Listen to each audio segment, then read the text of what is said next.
Good morning, everybody. This is Diggs. It's another beautiful day out here in the Pacific Northwest, and today we're going to be talking about which familiars you should be getting with your upcoming rare 4-star familiar egg. Let's go ahead and dig in. So I think this can be a really complicated question to ask, and I think it's dependent very much on the familiars that you already have and where you want to be competitive. For example, you have familiars like Molten Lion that are selectable. Molten Lion has really powerful capability in PvP. If you don't have him, getting him could be a game changer for you.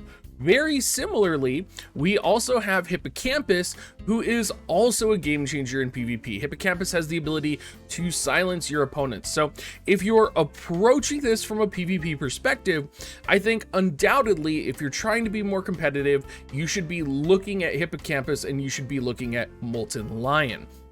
Now, if you already have those two, you're looking at some of the other familiars and you're kind of curious which ones you're going to want to get.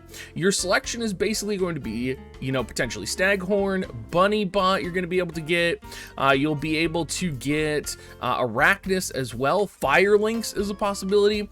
And then if it is similar to the Taiwanese and CN version of the game, you will be able to get the 2 Asterite Plus familiars as well. So if you already have Molten, if you already have Hippocampus, what's the familiar that you go for and what should you prioritize? And I think this really is going to come down to your specific build and how you are building your account out.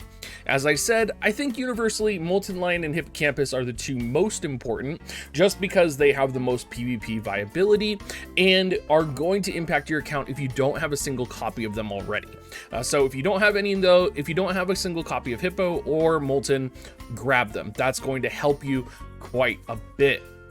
The next thing I would look at is dependent on your capability and your power. So that's going to be specifically around Familiar Arena. So when you look at my Familiar Arena, I have Hippocampus here. I have Stag as well. So I'm using 2 Rare Plus familiars.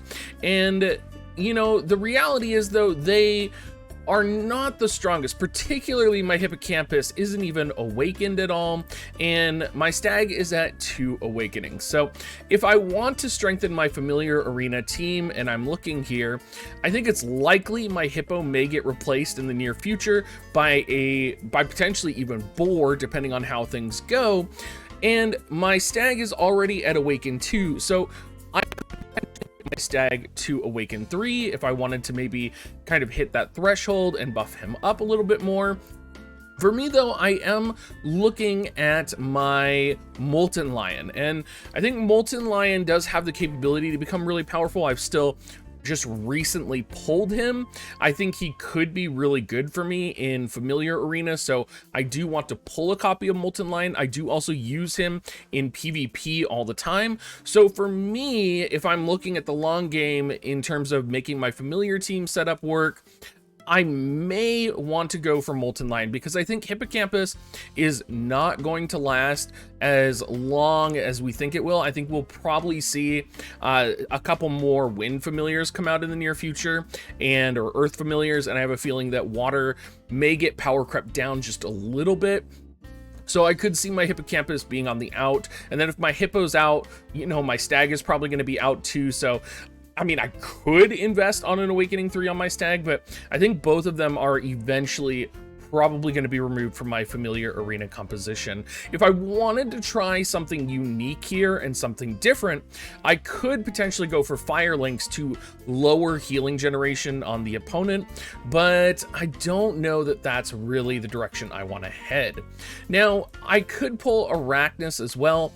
Personally, I don't really want to chase Arachnus, but it is important to note that if you do have the opportunity to get her to Awaken 3, you see this jump from damage to players from 3% to 5% is pretty powerful, and there is a buff coming down the way which is going to make her attacks more accurate in PvP situations. So it may be worth it to get that first copy of Arachnus as well for me, planning for the long term.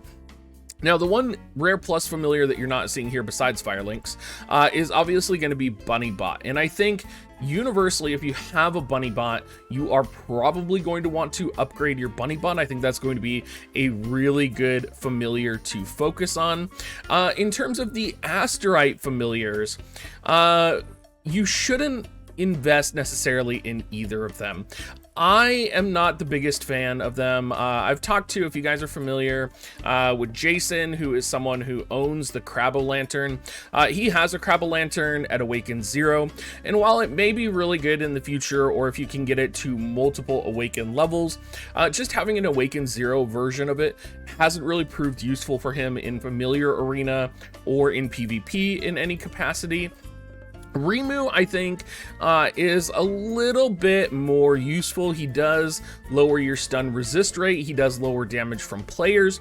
So in terms of being able to survive in PvP, I mean, this could be pretty powerful, even at an Awaken 0, and even his Devour capability is going to be an AoE attack which removes buffs from your enemies and causes fear in Familiar Arena, so he could absolutely become a monster in Familiar Arena as well. So I think Rimu could actually be a okay choice if we do get Rimu put in.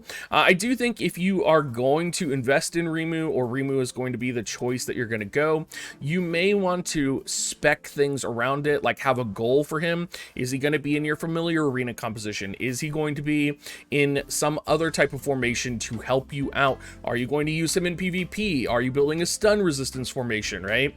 These are all things that you're going to want to ask yourself. If we are talking raw value, Rimu and Crab-O-Lantern probably are the best, but the reality of people being able to utilize these, or these being able to be the difference maker right in your Familiar Arena composition, is going to be more dependent on you than it is just selecting these familiars. So personally, I'm torn right now. I don't know if I'm going to go for Molten Lion. If Rimu is selectable, I will probably grab Rimu, just because I think I lack a solid third familiar in PvP. You do have other familiars that are coming out that are going to be really good in PvP, but I think there could be some worth in building stun resistance, and even some situations in PvE where you might have stun resistance. So stun resistance, damage down from players is always going to be good. Potentially a very good Familiar Arena ability as well if you do kind of build around it. So there's a lot to think about here. There's a lot to consider with your Rare Plus Familiar ticket, and we're probably going to have a little bit of time in order to think about all of this. I mean, we're not going to be getting the ticket right away. It's going to be most likely like at the end of the login event period. But I do think it's worth thinking about now, and it's worth looking at your account, considering where your strengths are, where your weaknesses are. Are you going to get a Molten Lion or a Hippocampus, even though you're not ranking in PvP at all? Is that going to make you rank, or is it just not going to help you, right? Is it actually going to help your Familiar Arena composition, or is it going to take months for you to build up that familiar? These are kind of things you have to factor in, particularly if you're, say, free to play or someone who's playing for the long term. It may be worth it to invest in a Rare Plus familiar that you already have, to make that kind of RNG aspect of your account even stronger. Anyway, everybody, thank you so much for watching, and I hope you guys all have a great rest of your day.